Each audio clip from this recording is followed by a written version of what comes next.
ঘন্টার ভিতরে উসমান হাদির খুনিকে বাংলাদেশের জনগণের সামনে উপস্থিত করতে হবে। এই বাংলার আপাম জনসাধারণকে যদি আবার রাস্তায় নেমে আসতে বলি, আপনারা এই জনস্রোত রক্ষা করতে পারবেন না।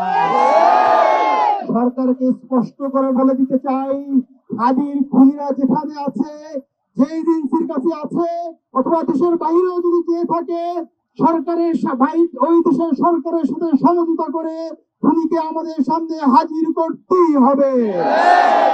24 ঘন্টার ভিতরে উসমান হাদির খুনিকে বাংলাদেশের জনগণের সামনে উপস্থিত করতে হবে।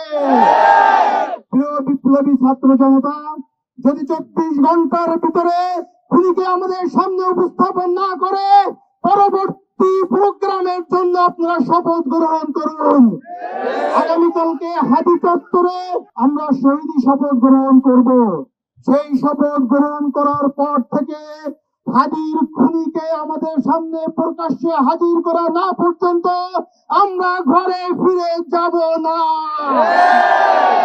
কোন ধরনের এজেন্সি দিয়ে আমাদেরকে থামাতে পারবেন না।